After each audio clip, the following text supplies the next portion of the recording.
இவங்களுடைய பெயர் மகா. இவங்க சொந்தமா ஒரு டெய்லரிங் வச்சு ரன் பண்ணிக்கிட்டு இருக்கிறாங்க.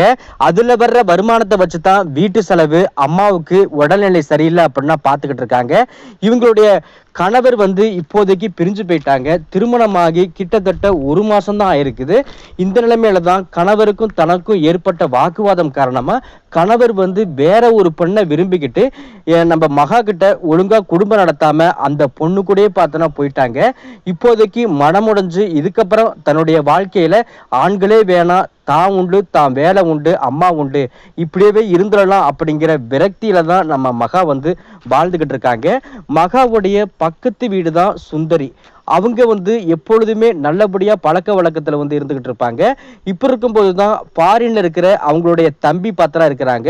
அந்த பையன் பார்க்க ஆளு நல்ல வாட்ட சாட்டமா இருந்தா, எல்லாத்தையும் பார்க்குற மாதிரி, எல்லாத்துக்கிட்டையும் அன்பா பேசுற மாதிரி நம்ம மகா கிட்டையும் பார்த்தீங்கன்னா ரொம்ப அன்பா பேசிக்கிட்டு இருந்திருக்கான். மகாவுக்கு நம்ம அந்த பையனை ரொம்ப பிடிச்சி போச்சு. அந்த பையன் பேரு குணா. குணாவை பத்தி சொல்லியே ஆகணும் அப்படின்னா, ஆரம்பத்துல ரொம்ப கஷ்டப்பட்டு இப்போதைக்கு நல்லா பணம் சம்பாரிச்சு சொந்தமா வீடு கட்டியிருக்கிறாங்க. பேங்க் பேலன்ஸ் அப்படின்ட்டு ஓரளவுக்கு வச்சிருக்கிறாங்க. எப்படியாவது நம்மளுக்கு பிடிச்ச மாதிரி, ஆசைப்பட்ட மாதிரி ரொம்ப அழகா அம்சமான ஒரு பொண்ணை தான் திருமணம் பண்ணிக்கணும் அப்படிங்கிற இடத்துல தான் நம்ம குணா இருக்கிறாங்க. குணாவுக்கு மகாவை பார்த்த முதல் பார்வையிலேயே ரொம்ப பிடிச்சி போச்சு. பரவாயில்லையே, இவ்வளவு அழகான பொண்ணை நம்ம ஊர்ல கிடையாது, நம்ம காலேஜ் படிக்கும் போதும் கிடையாது, நம்ம சொந்தத்திலையும் கிடையாது. இது மாதிரி ஒரு பொண்ணு நம்ம வாழ்க்கையில அமைஞ்சு நம்ம திருமணம் பண்ணிக்கிட்டோம் அப்படின்னா நம்ம வாழ்க்கை ஆகா ஓகோன்னு இருக்குமே அப்படின்னு மனசுக்குள்ளாரியே ஏகப்பட்ட கற்பனையை பார்த்தன வளர்த்துக்கிட்டு இருக்காங்க. இப்ப இருக்கும்போது தான் அக்கா சுந்தரி கிட்ட நம்ம மகாவை பத்தி விசாரிப்பாங்க. சுந்தரி அக்காவும் சொல்றதெல்லாம் என்ன அப்படின்னா, அந்த பொண்ணு உண்மையிலுமே ரொம்ப ரொம்ப நல்ல பொண்ணுடா. மற்றபடி அந்த குடும்பம் ரொம்ப வசதியான குடும்பம்லாம் சொல்ல முடியாது, பெருசா அவங்கள்ட்ட சொத்து பொத்தும் கிடையாது.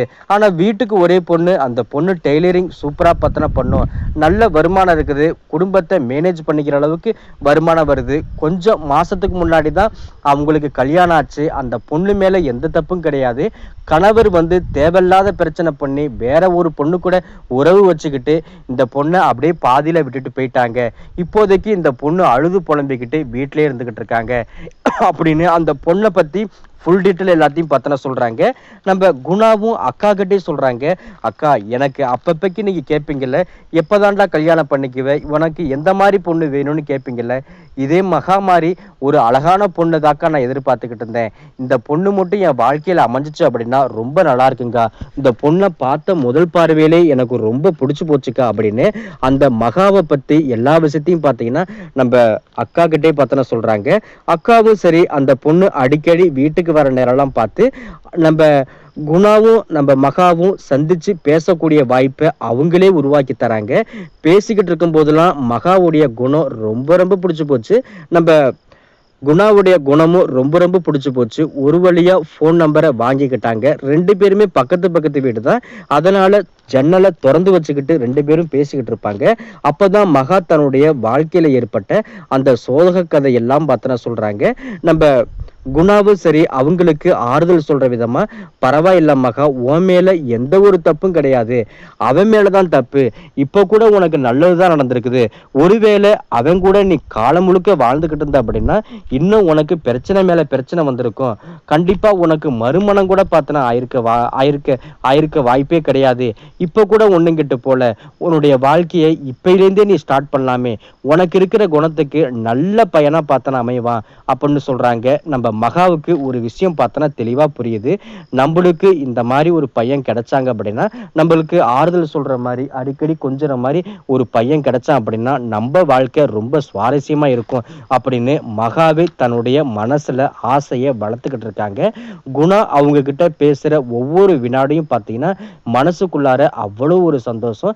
மகாவும் சரி நம்ம குணா கிட்ட பேசும்போது ஏதோ இழந்து போன ஒரு வாழ்க்கையை மீட்டு கொடுக்குற மாதிரி அவ்வளோ கூடிய சந்தோஷத்துல பார்த்தோன்னா இருந்துகிட்டு இருக்காங்க. அன்னைக்குன்னு பார்த்து அக்கா கோயிலுக்கு போயிட்டாங்க. காலையில போன அக்கா சாயந்தரம் தான் வருவாங்க அப்படின்னு நம்ம குணாவுக்கு ரொம்ப நல்லாவே தெரியும். இப்ப இருக்கும்போதுதான் மகாவுக்கு ஃபோன் பண்றாங்க. அக்கா வீட்டுல இல்ல, உங்ககிட்ட கொஞ்சம் பேசணும் அப்படிங்கிறாங்க. அப்பதான் நம்ம குணா நம்ம மகா கிட்ட எல்லா விஷயத்தையும் சொல்றாங்க.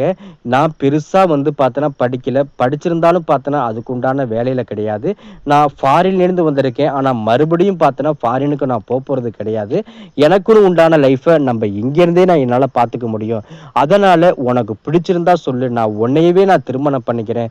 மத்தபடி உன் மேல எவ்வளவு ஆசை வச்சிருக்கேன் அப்படிங்கிறது எனக்கு மட்டும் தான் தெரியும் அப்படின்ட்டு மகா கிட்ட சொல்றாங்க. மகாக்கும் இந்த விஷயத்த கேட்டு ரொம்ப ரொம்ப சந்தோஷம் அடைஞ்சிடுறாங்க. நீங்க எதுக்கும் அம்மா கிட்ட வந்து பேசுங்க அப்படின்னு மகாவும் சொல்றாங்க. அக்கா கிட்ட இந்த விஷயத்த சொல்ல அக்காவும் ரொம்ப சந்தோஷப்பட்டு அக்கா வந்து பாத்தீங்கன்னா மகாவுடைய அம்மா கிட்ட சொல்றாங்க.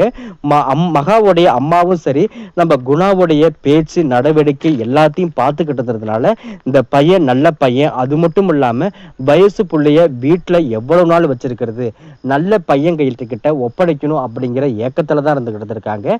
அதனால குணா கிட்ட ஒப்படைச்சிடலாம் அப்படிங்கிற எண்ணத்துல இருந்திருக்காங்க. அடிக்கடி அக்காவும் பாத்தீங்கன்னா கோயிலுக்கு போக ஆரம்பிச்சிருக்காங்க. நம்ம குணாவும் பாத்தீங்கன்னா மகாவை வீட்டுக்கு போன் பண்ணி தனிமையில பார்த்தனா வந்து கூப்பிடுவாங்க. நம்ம மகாவும் பாத்தீங்கன்னா நம்ம நீட்டா ட்ரெஸ் பண்ணிக்கிட்டு மல்லிகைப்பூ வச்சுக்கிட்டு தான் நம்ம குணா ரூமுக்குள்ளாரே பார்த்தனா போவாங்க. கொஞ்ச நேரம் பேசிக்கிட்டு இருந்துக்கிட்டு மனசுல இருக்கிற ஆசையெல்லாம் வெளிப்படையா சொல்லி கொஞ்சம் கொஞ்சமா ரொமான்டிக் வேலையை ஆரம்பிச்சிருக்காங்க. அதுக்கப்புறமா மகாவே சரி எப்படி பார்த்தாலும் இவரை தானே திருமணம் பண்ணிக்கிறோம், தன்னை ஒப்படைச்சிக்கிறதுல எந்த ஒரு விதத்திலையும் தப்பு கிடையாது அப்படின்னு முடிவு பண்ணி 2 பேருமே சந்தோஷமான முறையில உல்லாசமா இருக்க வந்து ஆரம்பிச்சிடுறாங்க. அடிக்கடி வீட்டுக்கு வர்றதுனால அக்காவும் சந்தேகப்பட வந்து ஆரம்பிச்சிட்டாங்க. அக்காவுக்கு தெரிஞ்சா என்ன தப்பு அப்படின்னு முடிவு பண்ணி உல்லாசமான வாழ்க்கையை சந்தோஷமான முறையில வாழ வந்து ஆரம்பிக்கிறாங்க. இப்படியே போனா நாளைக்கு தப்பாயிடும், கல்யாணத்துக்கு முன்னாடியே மாசமானாலும் ஆயிடுவாளே அப்படின்னு முடிவு பண்ணி அக்காவே சரி 4 பெரியவங்களை வச்சு பேசி முடிவு பண்ணி நல்ல நாளா முடிவு பண்றாங்க. நல்ல நாள் முடிவு பண்ணதுக்கு அப்புறமா அழகான முறையில திருமணம் தாம் தூம்னு பார்த்தோன்னா நடத்தி வைக்க ஆரம்பிக்கிறாங்க.